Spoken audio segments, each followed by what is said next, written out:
La invitada de hoy, Informativo Forever FM.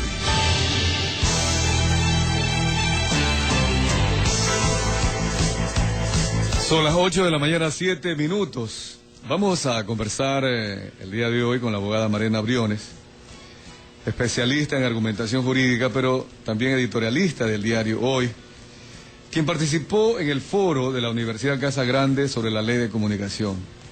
Abogada Marena Briones, ¿cuál es su análisis general de la Ley de Comunicación, de este proyecto de la Ley Orgánica de Comunicación? Bienvenida, buenos días. Buenos días también, y gracias por la invitación. Bueno, como dije ese día, esa tarde noche en el foro, si bien digamos que comparto la visión, la perspectiva que sustenta esta noción o esta idea del derecho a la comunicación, que es la que está de alguna manera perfilada en la actual Constitución ecuatoriana, el proyecto como tal parece paradójico, pero no responde adecuadamente a esa propia noción del derecho a la comunicación. Y entonces desde esa posición o desde esa lectura, mi respuesta es que yo, si tuviera que votar por ese proyecto, definitivamente no votaría por él. Entre otras razones porque me parece que digamos, encierra el peligro y la amenaza de convertirse, así como está elaborado, y no creo que haya sido, digamos, o que exista allí una mala intención necesariamente, pero así como está elaborado, corre el riesgo de convertirse en un instrumento del poder político, y me parece que ese es un riesgo demasiado grande. ¿Cuáles son los temas, o si usted tiene claramente los artículos a los cuales podrían atentar precisamente, como usted manifiesta, en contra de la libertad de expresión, el periodismo en general?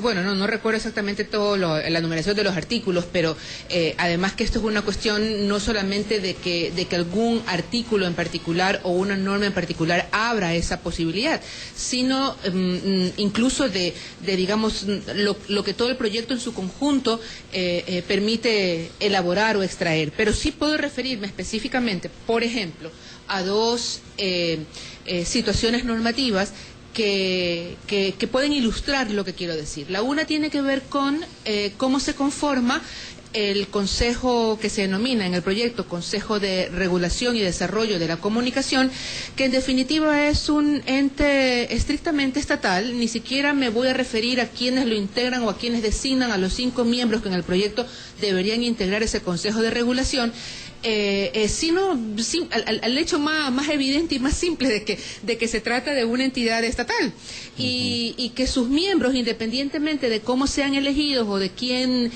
los proponga, resulta que son funcionarios públicos. Y basta para mí esa circunstancia para sostener que ese proyecto le entrega al Estado, y por lo tanto, si esa entrega al Estado no es una entrega al Estado que se canalice y se sostenga, digamos, desde otra perspectiva, es una manera de entregarle al gobierno de turno, cualquiera que fuere, un control sobre la comunicación y sobre todo sobre la regulación del digamos, el fluir de la comunicación. Y por otro lado, solamente menciono alguno de las otras previsiones normativas que tienen que ver con lo que se denomina, incluso en el proyecto, la regulación de contenidos. A mí me parece muy peligroso regular contenidos, y yo no estoy sosteniendo en este momento que digamos, no sea indispensable o necesario en algún momento establecer ciertos límites a ciertos contenidos. Por ejemplo, lo que tiene que ver con las franjas que solamente pueden corresponder a personas adultas, ¿sí? O lo que tiene que ver con una programación que se cuide y esté dedicada a ciertas franjas, llamémoslas infantiles, o de ciertos rangos de edad. O sea, no, yo creo que esa regulación debe existir, por ejemplo. Pero cuando ya entramos a tratar de regular, por ejemplo, hay un principio ontológico que en el proyecto que dice que los medios tendrán que distinguir inequívocamente entre información y opinión. Entonces yo ya me pongo en guardia, y me pongo en guardia porque en el fenómeno comunicativo hay muchas situaciones en las que no se puede distinguir inequívocamente entre información y opinión, aunque aunque parezca paradójico, porque cierto. claro, alguien puede decir, opinión es solamente decir lo que pienso, caramba, pero a veces cuando uno está transmitiendo la información, y yo ponía un ejemplo, en ese momento reproducía una noticia del país, a veces el periodista o la periodista, los comunicadores, tienen que interpretar algo para poder transmitir, ¿verdad?, la noticia. Entonces, en ese hay una momento, visión del periodista implícita en la información. incluso en los datos, muchas veces depende Hasta de en cómo los vemos los datos, hay un toque subjetivo, pero no porque exista la intención de tergiversar, porque no necesariamente puede haber una tergiversación, sino porque la comunicación, o sea, el fenómeno cognitivo que está ligado con la comunicación Así es así. Por eso es muy complicado precisamente legislar sobre comunicación. Y antes de continuar con algunos temas puntuales que quisiera consultarle, abogada Mariana Briones, hay otros temas del punto de vista general, global. Países desarrollados, y se ha tomado muy en cuenta la Constitución de Estados Unidos, y otros países europeos inclusive tratan de evitarla. Cuando en la primera enmienda que se dictó a los 11 años de haber promulgado la Constitución de Estados Unidos, prohíbe al Congreso estadounidense legislar sobre cultos, sobre libertad de expresión y sobre lo que es la participación política. Es decir, porque es muy difícil primero, en la parte natural, humana, como usted lo acaba de mostrar, que no haya implícito inclusive hasta una visión personal, aún en la información, en los datos. Sin embargo, el gobierno ha dicho, claro, a los medios les conviene no tener regulación, y por eso es que ellos quieren hacer lo que les da la gana. Pero se ha dicho, y por último los medios han terminado aceptando, ok, vamos a legislar. Pero ¿cómo lograr un consenso de tal manera que se regule el pensamiento, la expresión, sin que se vaya al extremo de que sea estatal el control y que tampoco los medios de comunicación puedan hacer lo que les da la gana? Para mí hay dos pilares que son, digamos, fundamentales en lo que podríamos denominar un cierto ámbito de regulación del ejercicio mediático de la comunicación, porque además la comunicación no se reduce ni a los medios de comunicación ni a la información y a la opinión, pero digamos del ejercicio mediático de la información. Un pilar tiene que ver con la administración de justicia, y yo puedo poner en ese caso el ejemplo no solamente de los Estados Unidos, sino de los países europeos, y si me vengo más cerca, de Colombia, que es lo que conozco un poco más, ¿verdad? Con legislaciones diferentes y con regímenes o sistemas jurídicos diferentes, porque el sistema jurídico anglosajón no es igual al sistema jurídico como el nuestro, que es el de tradición continental europea, que es el mismo de Colombia. En ambos casos, ¿verdad?, sus tribunales, y sobre todo sus tribunales máximos de justicia, son los que van imprimiendo el derrotero a través del cual se va poniendo ciertos límites a cierto ejercicio mediático de la comunicación, incluso lo que tiene que ver con el tema de las injurias, ¿ya? Y se va, por ejemplo, en Colombia una jurisprudencia interesantísima sobre qué es lo que se debe considerar una información veraz, ¿sí? Hasta dónde llega o de qué se habla cuando se habla de veracidad en la información. Entonces, creo que allí, si nosotros tuviéramos una administración de justicia sólida, digamos, si confiáramos además lo suficiente o lo necesario en nuestra administración de justicia, obviamente podríamos ir gestando y construyendo unas ciertas nociones de límites, llamémoslos más bien sociales y ciudadanos, que configuran lo que sería la responsabilidad social de los medios de comunicación. Y el otro pilar, que a mí me parece fundamental y que en algunos países existe también, es lo que sería la regulación o el control que se puede ejercer desde la sociedad civil. Bien. O sea, no consejos de interpelación o de control de contenidos desde el Estado, sino con lo que sería una especie como de defensoría del lector o defensoría de la teleaudiencia o lo que fuera, pero ya constituida como consejos desde la ciudadanía, que se convierten no en juzgadores en el sentido de imponer necesariamente una sanción o algo, sino en el sentido de interpeladores de los medios de comunicación. Que ahí justamente hay la gran diferencia con lo que se pretende en el Ecuador. Claro, es que yo creo que allí... Y eso fundamento. Una de mis críticas al proyecto es que en lugar de fortalecer la participación ciudadana y la corresponsabilidad ciudadana en el ejercicio mediático de la comunicación, resulta que lo que hace es debilitarla, ¿sí? Es sacarla de esa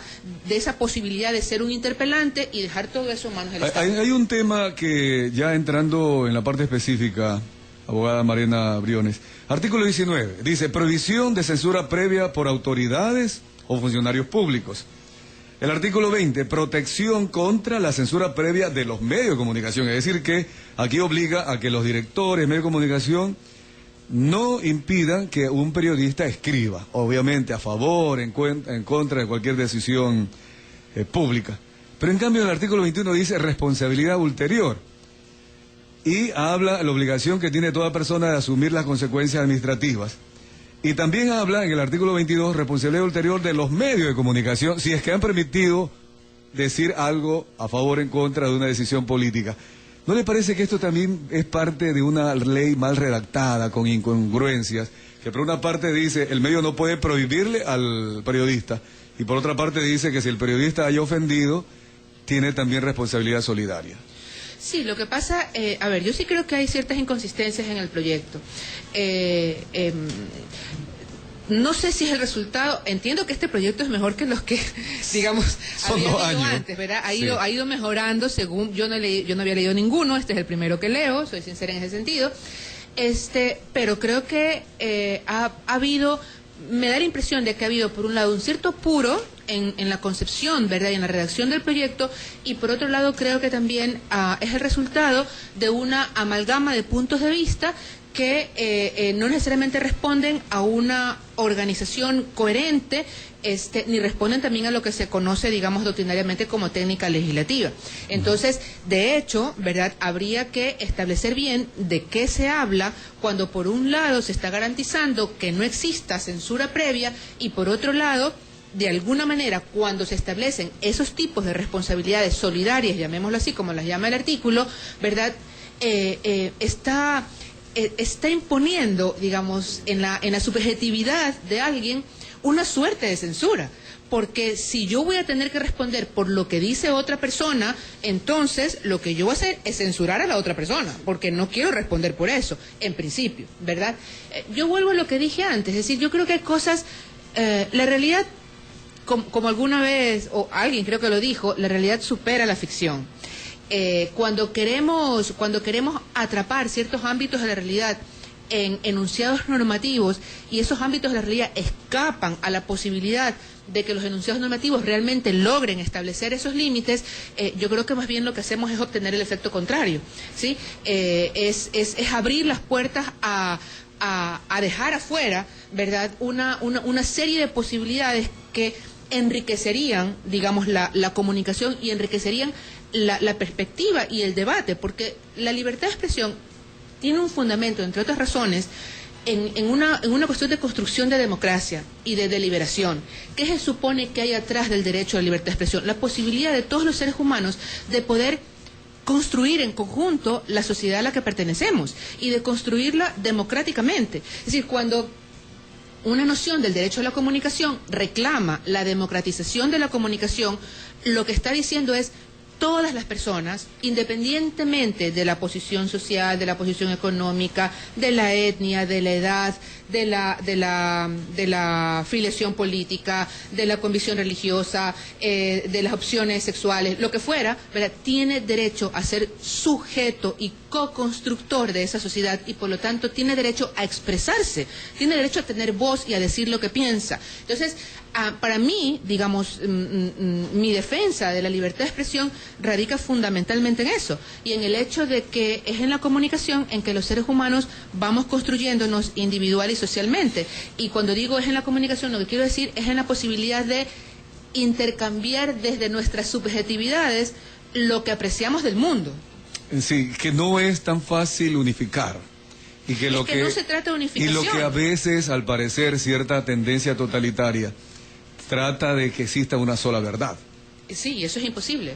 Es decir, por mucho que alguien quiera pretenderlo, eso es imposible.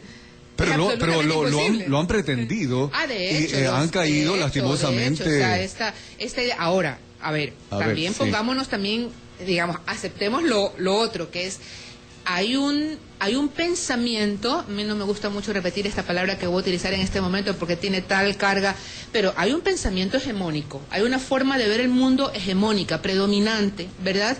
Y esa forma de ver el mundo en distintos sentidos, no solamente estoy hablando en términos, si se quiere, económicos, cuando se habla de un pensamiento predominante neoliberal o capitalista o lo que fuera, sino incluso si lo miro desde la posición de las mujeres, tendría que decir que hay un pensamiento predominante o hegemónico patriarcal, machista, ¿verdad? Pero, a ver, y la idea es que podamos también deconstruir o derribar, ¿verdad?, ese pensamiento para que surja la pluralidad. Entonces, lo que estoy diciendo no desconoce esa realidad, todo lo contrario. O sea, por el hecho de que exista, significa que tenemos que luchar y esforzarnos más por democratizar la comunicación, que todos tenemos un lugar en este mundo. Doctora Briones, una de las cosas positivas que se advierte dentro del debate que se ha abierto y la socialización del tema es justamente tener conceptos y análisis claros como lo que usted está exponiendo. Sin embargo, de lo que hemos visto, no generalmente se está recogiendo estos criterios y análisis para perfeccionar este tipo de proyectos, que es como quisiéramos, sobre todo quienes estamos inmersos en la comunicación y para beneficio de la sociedad, que también demanda una información veraz, oportuna y además una información permanente. ¿Cree usted que los pensamientos recogidos tanto en los debates en Quito, acá en Guayaquil, creo que en otra ciudad como Cuenca, van a ser introducidos en este proyecto para mejorarlo, capaz de que la Asamblea pueda analizarlo, debatirlo y aprobarlo? ¿O hay el concepto también de más bien archivar este proyecto que podría resultar nocivo a la democracia en el país? A ver, bueno, es difícil. Aquí voy a lucubrar. Me parece, la impresión que tuve ese día martes es de que por lo menos en el arquitecto Cordero había un ánimo, y bueno, y en la asambleísta Gina Godoy, un ánimo de escuchar, un ánimo de repensar algunas cosas, ¿no? Creo que de todas maneras al interior de la asamblea y este mismo proyecto moviliza, ¿verdad?, posiciones tan encontradas, tan contradictorias, que yo creo que aquí todo el mundo lleva su cuota de responsabilidad en la imposibilidad de elaborar un proyecto de ley orgánica de comunicación, que yo lo creo indispensable, yo sí creo que es indispensable, digamos, que responda lo mejor posible, no hay nada perfecto, lo mejor posible a esta noción del derecho a la comunicación y que asegure al mismo tiempo en la libertad de expresión y la posibilidad de construir la democracia desde la participación ciudadana. Ahora, lo que ocurre, y aquí viene también mi cuota de alada de orejas a los medios de comunicación, lo que ocurre es que tampoco, si yo hablo en términos generales, los medios de comunicación tampoco muestran predisposición a replantearse su propia tarea. Yo no sé si es mucho susto, mucho miedo, no sé si es que lo más fácil es asumir una posición cerrada. Yo creo que no ha habido realmente debate con la predisposición de todos los actores o protagonistas que intervienen en el tema de la comunicación y de la comunicación mediática. No creo que ha habido realmente debate, y creo que en eso los medios de comunicación no han facilitado tampoco ese debate. Cuando yo digo debatir, me estoy refiriendo no a que yo recoja la opinión de alguien y la ponga allí y después recoja mi opinión y diga que es contraria, sino a escucharse. Es decir, a que mi respuesta sea una respuesta a lo que el otro ha dicho. No que yo me mantenga en mi posición y simplemente la repita. Entonces, me parece que sería interesantísimo. Yo no sé si hay mucho riesgo, pero a mí me parece, yo creo que no. Yo creo que sería interesantísimo que los medios de comunicación en su propio seno abran un debate sobre el derecho a la comunicación. Yo creo que se lo ha abierto y se ha dado apertura para el tema, pero también hay un pensamiento hegemónico a nivel de gobierno, a tal punto que el señor Patiño este fin de semana ha dicho que la libertad de expresión no es fundamental en el país, no es tan prioritaria en el país, tanto como la salud, la educación, y eso deja de entrever un poco el pensamiento, el criterio del gobierno nacional. Bueno, yo quiero primero advertir que digamos, conozco a Ricardo desde hace mucho tiempo personalmente, que además, digamos, le tengo mucho afecto. Y lo advierto porque me parece que las personas que escuchan la radio tienen que saberlo, ¿verdad? No obstante todo eso, y de hecho yo he sido muy crítica con muchas cosas del gobierno, voy a decir que me parece que en ese sentido Ricardo está equivocado. No porque la salud no sea importante, no porque la educación no sean importantísimas, yo también creo que la educación es más importante que nada, incluso más que la salud, es decir, me parece que la educación, pero precisamente porque la educación es tan clave y es tan prioritaria, la comunicación también lo es. Porque la comunicación, yo no hablo, por eso digo, una cosa es el ejercicio mediático de la comunicación. A mí me gusta moverme en el ámbito de la comunicación, ¿sí? O sea, la comunicación tiene que ver con todo, absolutamente con todo. No me puedo imaginar una buena educación sin una comunicación libre, ¿sí? Sin la posibilidad de que los estudiantes tengan derecho a interpelar también, hablando de conocimientos, ¿verdad? No estoy hablando de digamos, hacer... juicios de valor. No estoy hablando de que si respeta al profesor y nada, no, sino que en el aula los estudiantes tienen derecho a expresarse y a decir qué es lo que piensan. Eso es libertad de expresión. Lo que pasa es que los medios de comunicación son, digamos, los mediadores de la comunicación social, y en ese sentido todo termina prácticamente descansando en los medios de comunicación, pero eso no quiere decir que la libertad de expresión se reduzca a la libertad de prensa, que es otra cosa, o mejor dicho, que es un pedazo de la libertad de expresión. Entonces, a mí me parece que no podemos, a ver, que discrepemos con actitudes de los medios de comunicación en algún momento, de algunos, porque también generalizamos, de algunas conductas, algunas formas de ser, que a veces nos sintamos demasiado invadidos, agredidos, presionados por los medios de comunicación, no justifica sostener que la libertad de expresión no es clave, porque a mí me parece fundamental, ¿verdad? En mi construcción, repito, como sujeto individual y sobre todo en la construcción de una sociedad y sobre todo en la construcción democrática de una sociedad. Sí, ahora, retomando un poquito sus palabras, doctora Marena Briones, la ley de comunicación como está redactada impediría la participación ciudadana y por el contrario debería democratizar la comunicación, ese debería ser el gran objetivo. Sin embargo, en la reforma que el presidente de la República envió al Congreso, a la Asamblea, a la ley de la democracia, al Código de la Democracia, el artículo 323 pide o ordena a los medios de comunicación a abstenerse de reportajes especiales y sobre todo emitir mensajes que puedan influir a favor o en contra de candidatos o ponencias políticas. La Corte Constitucional parece que hoy día va a dictar medidas cautelares sobre este tema. ¿Qué opina usted al respecto que en una campaña electoral los medios de comunicación no puedan permitir la participación ciudadana y democratizar precisamente la comunicación? Bueno, yo dije de esa disposición que es un absurdo, y además es absurda y es inconstitucional y además es pecaminosa. Utilicé los tres adjetivos, porque es que ¿Pecaminosa? me parece, sí, porque no, a ver, yo creo que hay muchos errores de redacción y creo que son en el proyecto y en este caso, incluso en el caso de esa norma, ¿no? Porque Sí. al final la intención no llegaba tanto, pero está redactada de tal manera, ¿verdad?, que digamos, atenta contra sí misma. O sea, si esa no fue la intención de esa norma, si la intención de esa norma, que yo creo que la que fue efectivamente era empujar a que los medios de comunicación le dieran cabida en igualdad de condiciones a todos los candidatos, esa era la intención. Ajá, Es decir, claro, la igualdad. Ok, pero atentó contra sí misma, ¿sí? Porque, a ver, es imposible. Sí, es que uno no lo puede explicar. Sí. Es imposible. Entonces, que mejor que no salga nadie, porque imposible, yo no puedo reproducir el mismo espacio, el mismo momento, el mismo minuto, es imposible, ¿sí? O sea, nunca va a ser exactamente igual. Entonces, creo que hay otras maneras y otros mecanismos a través de los cuales se puede impulsar a que los medios de comunicación traten o den un tratamiento igualitario a los candidatos. Si es que eso fuera del todo posible, porque si el candidato no quiere ir, si al candidato no le interesa, si el candidato no puede estar en todos los radios, en todas las radios, en todos los canales de televisión, no puede salir en todos los periódicos, no sé, es tan complicado. Además de que, fíjense ustedes, por eso digo, o sea, falta de previsión, falta de imaginarse qué es lo que se está pretendiendo regular o qué es lo que se quiere, porque además no es lo mismo hablar de ámbitos locales que de ámbito nacional, ¿sí? Y hay campaña electoral en ámbitos locales y hay medios de comunicación que son exclusivamente locales y medios de comunicación que son nacionales. Entonces, ¿de qué estamos hablando? Por eso digo, me parece, es descabellado. Pero esa respuesta suya, doctora Marena Briones, me lleva a algo más, y no quisiera salir del tema de comunicación, pero me lleva a algo más. ¿Cómo es que los asambleístas de Alianza País pueden apoyar algo absurdo y cómo es que desde el gobierno se envíe algo absurdo? A ver, yo no creo que esto sea solamente un problema de los asambleístas de Alianza País. O sea, me parece, yo voy aquí a hablar en términos generales.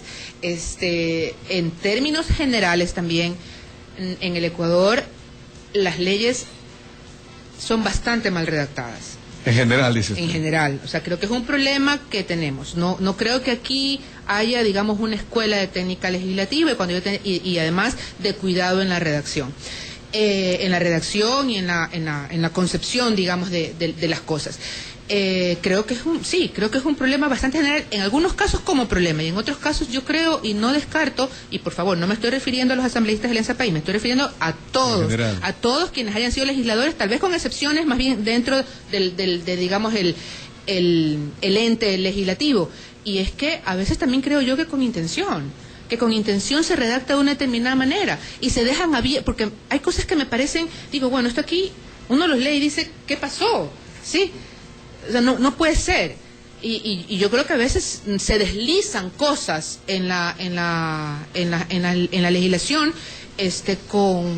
con intenciones que no son, bueno, siempre hay intención, pero con intenciones que no son las que aparentemente, ¿verdad?, sostienen o inspiran esas reformas o esos enunciados normativos. Es decir, esa intencionalidad es obvio siguiendo un proyecto político. A veces intereses particulares. ¿Particulares? En este tema de comunicación. Yo en este doctora, tema, no sé, no me he puesto a pensar en este tema. O sea, de decir no digas nada a favor o en contra de un candidato o de un proyecto político, cuando es lo que más necesita el elector para ir a la urna. Yo creo que eso fue un error. A mí me parece ahí cree que caso, no hay intención. Es mi interpretación, estoy interpretando. No es, por ejemplo, decir, absolutamente... ya no queremos que haya cambio en la conformación, en la estructura, en los pesos políticos. Yo creo que a mí la impresión que tengo es de que hubo un error de concepción y de redacción. De acuerdo. Bien, hay un artículo, volviendo al tema del proyecto de la ley de comunicación, abogada Marena Briones, que obliga a los medios de comunicación a publicar su código deontológico, el código de ética, y en todo caso que le digan a la ciudadanía, ¿no?, con transparencia. Artículo 17 dice: los medios de comunicación social difundirán sus políticas editoriales e informativas y su código deontológico en portales web o en instrumentos a disposición del público. Es decir, si un medio dice yo soy liberal, yo soy comunista, yo soy de orientación Alianza País, Revolución Ciudadana, que lo diga. Muy bien eso. ¿Qué opina usted? Muy bien. Yo, además que es una práctica en general en el mundo de los medios de comunicación, digamos, más conocidos, con más peso internacional, y además más respetados, ¿no?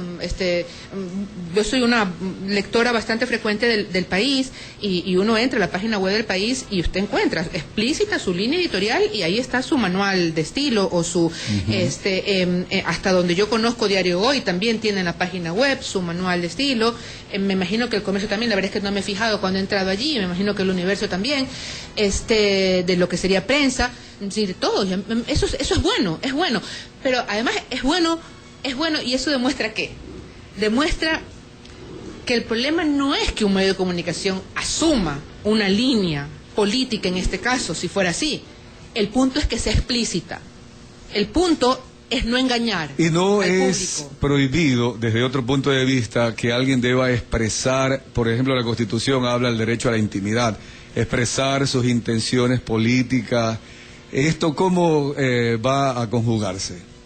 A ver, o sea, cuando se prohíbe claro que la participación política o la intención o la ideología es privativo, hay una parte en la Constitución en donde no necesariamente debe ser expresado. Hay periodistas que dicen, yo ¿por qué tengo que decir que soy liberal? ¿Yo por qué tengo que decir que soy comunista? Es que porque puede ser hasta calificado, perseguido. No estamos hablando del periodista, estamos del hablando medio de comunicación.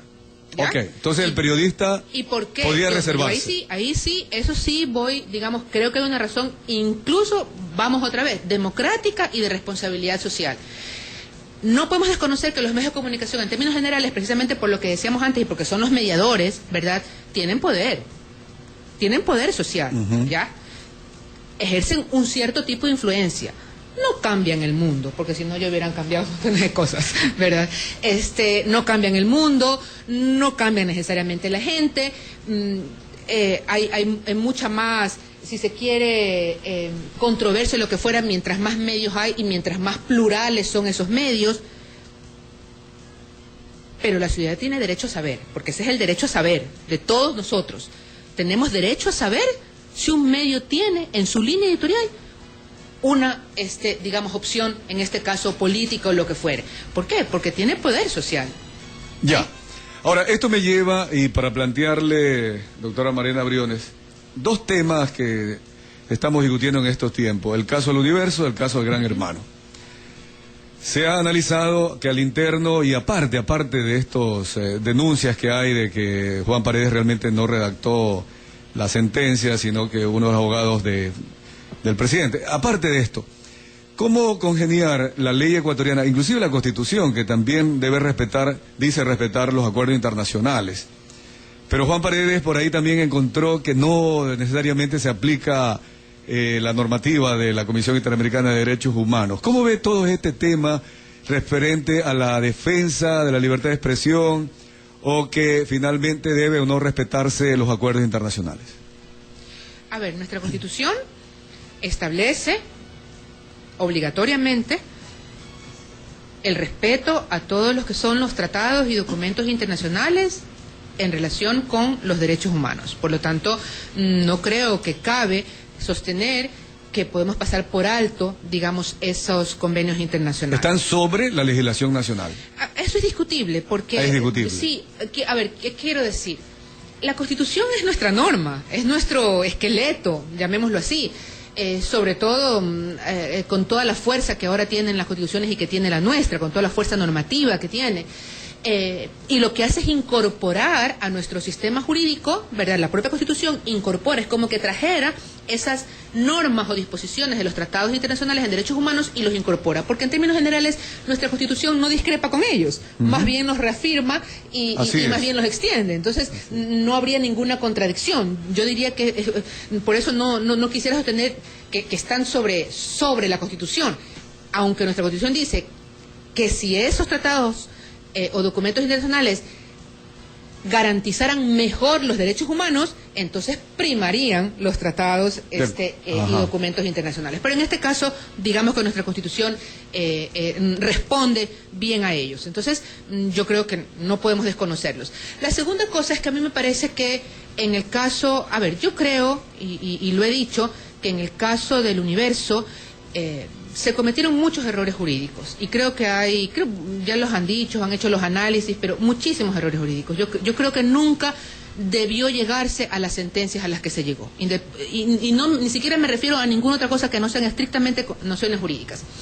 Primero, porque yo creo que hay cómo defender bien, sólidamente, que en ese artículo de Emilio Palacio, independientemente de que nos guste o no nos guste, no había injuria.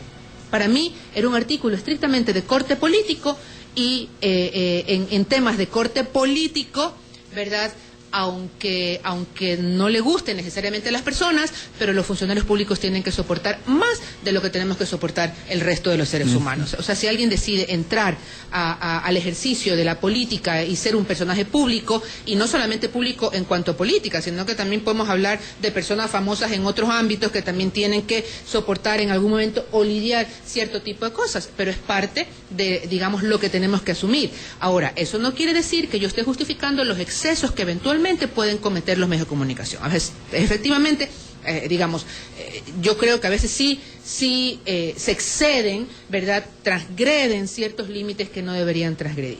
Y en ese caso también, digamos, que los periodistas. Pero para mí, el artículo de Emilio Palacio, yo creo que Emilio Palacio tuvo artículos mucho más fuertes que este específicamente, y para mí ese era un artículo de corte político y no veo injuria por ningún lado. ¿Ya? Pero ¿usted no cree, doctora, que hay instantes en que quizás el periodista está ofendido porque el presidente también había metido algunos criterios sobre Emilio Palacio, lo había calificado inclusive con algunos epítetos que no conviene recordar?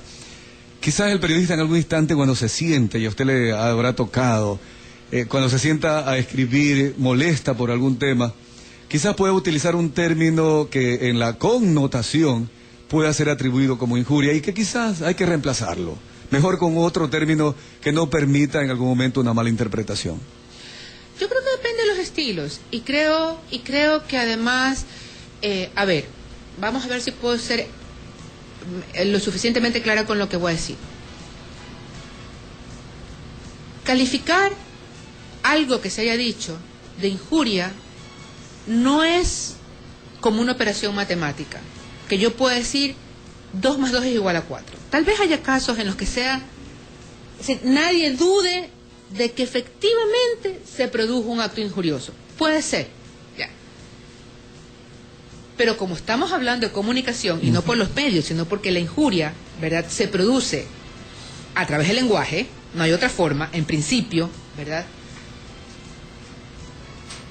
Unas palabras dichas en un determinado, escritas en algún lugar o dichas en algún momento, son injuriosas dependiendo también del contexto, dependiendo también de en relación con qué se dicen, en relación con qué persona, en relación en qué circunstancias. Sí, tiene que ver no solamente con las palabras.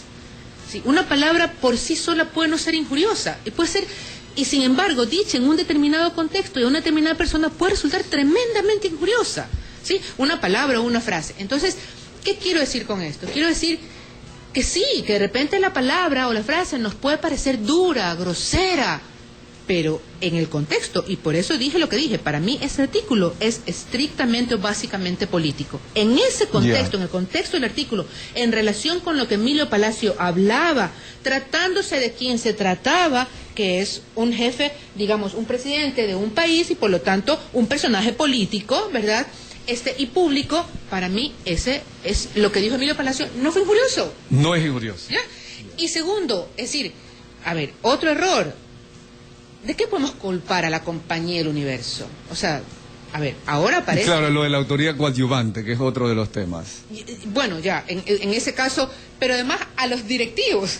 Claro. ¿Sí? Es decir, yo no sé si en algún momento se pueda producir una situación en la que uno diga, caramba, sí son responsables, pero en ese caso concreto no veo por dónde.